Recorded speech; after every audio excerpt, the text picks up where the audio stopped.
एक विषय जो आज सुबह मुख्यमंत्री ने भी अपनी प्रेस कॉन्फ्रेंस में रखा है और बड़ा गंभीर विषय है, क्योंकि किसान आज पीड़ित भी है, प्रताड़ित भी है। सुबह मुख्यमंत्री ने अपनी प्रेस कॉन्फ्रेंस में बताया कि प्रदेश में अब तक 17,37,000 मीट्रिक टन अनाज मंडियों के दरवाजों पे आया है और 17,37,000 में से 3,92,000 मीट्रिक टन खरीदा गया और फिर खुद ही आंकड़ा देके कि हमने 13 करोड़ रुपया ट्रांसफर कर दिया। शायद मुख्यमंत्री के अधिकारी उनको सही तरह बता नहीं पाए कि 3,92,000 को अगर 2585 से मल्टीप्लाई करें तो 1,030 करोड़ के लगभग होता है। तो 1,030 करोड़ के अंदर से 1% से भी कम लोगों को पैसा पहुंचाना, ये साफ दिखता है कि मुख्यमंत्री को यही नहीं पता कि प्रदेश में प्रोक्योरमेंट क्या हो रही है। और पैसा ट्रांसफर जब होता है जब सरकार के गोदाउन में अनाज पहुंच जाता है। स्वयं मैं छैसा, मोना, उसके बाद झज्जर, कई मंडियों का दौरा करके आया। अभी तक तो बायोमेट्रिक कैसे करनी है, किस प्रकार से लिफ्टिंग होगी और बारदाना, यही व्यवस्था आज के दिन तक सरकार नहीं बना पाई। और वहां दूसरी ओर पर ये जो बेमौसम की बरसात दूसरी बार हुई, इसके क्रॉप लॉस के लिए मुख्यमंत्री कहते हैं कि 4 जिलों में आदेश दे दिए गए। ये पिक एंड चूज पॉलिसी साफ दिखाती है कि मुख्यमंत्री का प्रदेश के चारों ओर ध्यान नहीं है। 4 जिले की जो बात करते हैं, आज सिरसा हो, फतेहाबाद हो, भिवानी हो, इन 3 जिलों के अंदर तो ओलावृष्टि हुई है। हैवी रेनफॉल झांसी के अंदर, हिसार के अंदर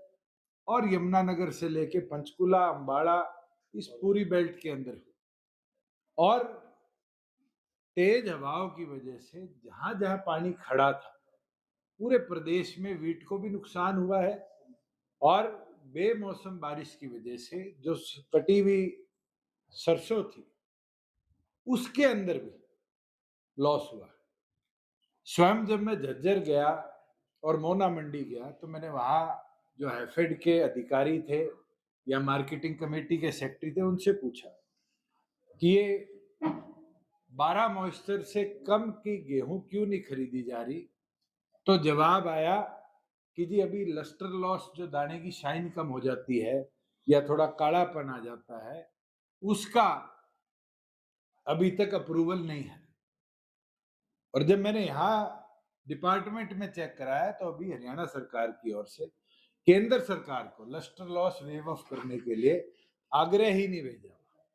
तो आप स्वयं सोचो कि किस मात्रा के अंदर लस्टर लॉस के वजह से इस बार किसान को भी लॉस होगा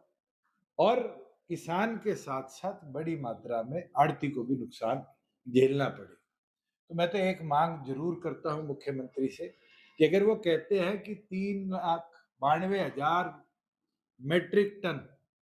गेहूं खरीदा गया है, तो आज रात तक वो 1,000 करोड़ रुपया जो किसान की खरीद का बनता है उसको तुरंत प्रभाव से रिलीज कराए। दूसरी ओर तुरंत प्रभाव से जो लस्टर लॉस हुआ है उसका, जैसे पिछले सालों में हमने भी वेवर दिया था, केंद्र सरकार से आग्रह कर कर उसकी भी परमिशन लेकर तुरंत प्रभाव से ये दाने की शाइन और दाने के कालापन के बहाने पर किसान के अनाज को मंडी पे होल्ड ना किया जाए। आगे भी 12-13 तारीख की फिर रेनफॉल की वार्निंग है। अगर मंडियों में इस तरह अनाज पड़ा रहा, जैसे झज्जर के अंदर तो दूसरी मंजिल तक अनाज की थैलियां लगी हुई थी और जैसे इतिहास में पहली बार हुआ है कि मंडियों के अंदर जो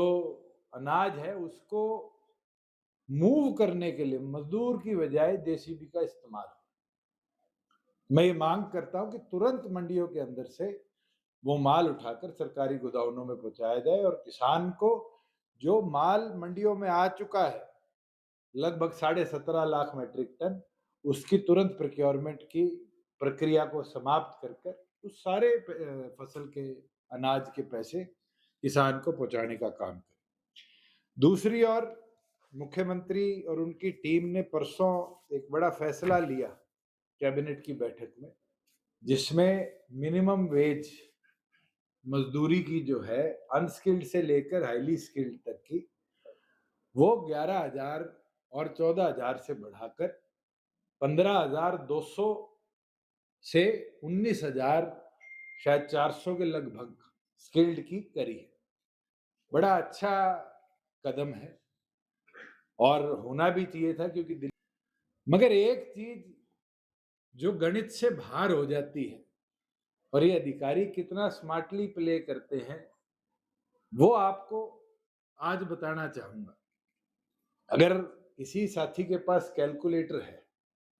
तो कैलकुलेटर में 15,200 को 12 से गुणा करोगे आप, तो अमाउंट बनता है 1,82,000। 1,82,000 का मतलब है जो जो अपने आप को परिवार पहचान पत्र पर डेली वेजर रजिस्टर कराएंगे, कंप्यूटर उनको 1,80,000 की श्रेणी से ऊपर ले जाते हैं, बीपीएल की श्रेणी से भी बंद कर देगा। और सरकारी सुविधाएं जो जो उस व्यक्ति को मिलती है, वो तुरंत प्रभाव से सरकारी सुविधाओं पर भी रोक लगाने का काम किया जाएगा। इसमें मुख्यमंत्री स्पष्टीकरण दे कि डेली वेजर्स की जो इस इनकम श्रेणी बढ़ाई है, इसको परिवार पहचान पत्र के साथ कैसे जोड़ने का काम करेंगे। क्योंकि जो सबसे स्किल्ड आदमी है, जिसको आज ये 19,000 रुपए तनख्वाह की श्रेणी में लाए हैं,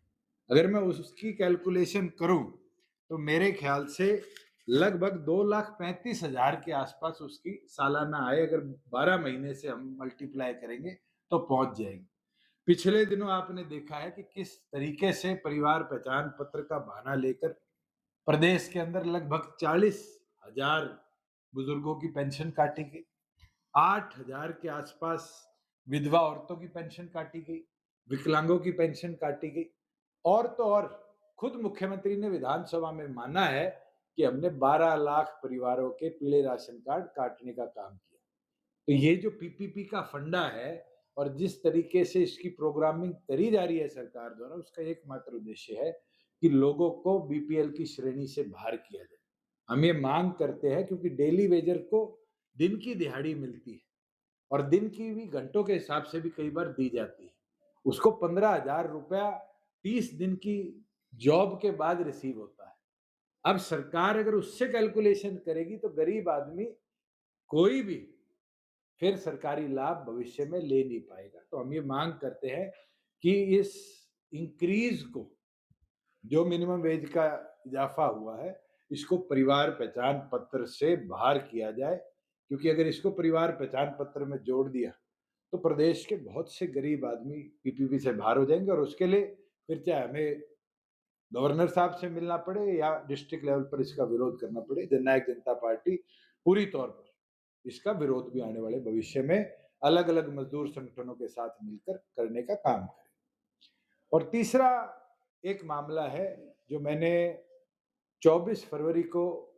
देश के प्रधानमंत्री को पत्र लिखा था कि ये जो आईडीएफसी फर्स्ट, कोटक, एयू, अलग अलग बैंक्स की एफडी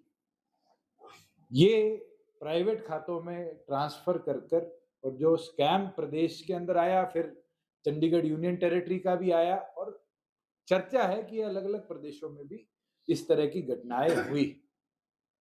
क्योंकि एक मामले के लिए मुख्यमंत्री ने स्पष्टीकरण विधानसभा में दिया था कि पैसा वापिस आएगा, पैसा तो आ जाएगा,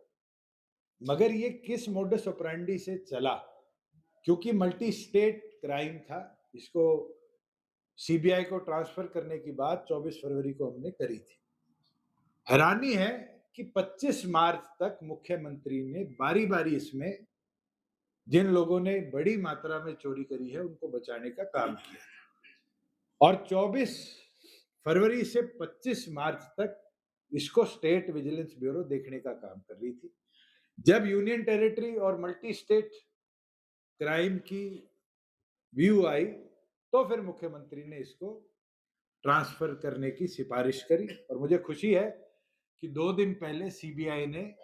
इसके ऊपर एफआईआर भी दर्ज करी है और सीबीआई की एफआईआर के बाद कुछ अधिकारियों के खिलाफ एक्शन लिया गया है। अब मुझे इसकी क्लैरिटी तो नहीं है कि 2 आईएएस अफसर, एक एचसीएस अफसर कल सस्पेंड करे हैं। क्या वो इस मामले से लिपित थे, नहीं थे? जो परसों लंबी-चौड़ी लिस्ट ट्रांसफर की आई है, उसके अंदर कई अधिकारियों की प्राइम पोस्टिंग्स गई हैं। वो लोग इन्वॉल्व रहे हैं या नहीं रहे हैं? हम ये मांग करते हैं कि मुख्यमंत्री इस पे स्पष्टीकरण दे कि क्या इसमें भारतीय जनता पार्टी के लोग भी इन्वॉल्व हैं? क्योंकि चर्चा बहुत बड़े लेवल से आ रही है कि कुछ उच्च पदाधिकारी भारतीय जनता पार्टी के भी इस पूरे मोडस ऑपरेंडी पे इन्वॉल्व थे और इसकी क्लैरिफिकेशन देने का काम करे कि अभी तक इस 1.5 महीने के पूरे छानबीन के अंदर क्या रिकवरी हुई है, अदर देन दैट जो एफडीज को वापिस लाया गया है, जहां बैंक्स के थ्रू गिफ्ट दिए गए, बैंक्स के थ्रू टिप्स दिए गए, बैंक्स के थ्रू सोना और चांदी दिए गए, इसका ब्यौरा जनता के सामने लाने का काम करे, क्योंकि विषय छोटा नहीं है। ये लगभग 590 करोड़ का तो एक था, फिर 180 करोड़ की एक आई, उसके बाद आपके पंचकुला नगर निगम का जो कोटक बैंक के साथ एफडी का आया वो आया। और ये भी चर्चा है कि अलग अलग विभाग जिनको अभी तक छुआ नहीं गया, चाहे वो पुलिस हाउसिंग कॉर्पोरेशन हो जिसमें सुप्रिंटेंडेंट जिसने ये सारा काम किया, ये पहले काम करता था, उसका क्यों नहीं अब तक इंक्वायर किया गया? जो और सरकार के महकमे हैं जो रेगुलरली एफडीज कराते हैं और किसी और बैंक के साथ कराते थे, क्या इस तरह की गतिविधि उसमें भी की गई? तो जननायक जनता पार्टी की यह मांग है कि मुख्यमंत्री इसका ब्यौरा जरूर दे कि क्या भारतीय जनता पार्टी के कोई पद अधिकारी इसके अंदर इन्वॉल्व है या नहीं है, और अगर अधिकारी इन्वॉल्व है तो फिर आने वाले भविष्य में उनके विरुद्ध भी क्या कार्रवाई करने का काम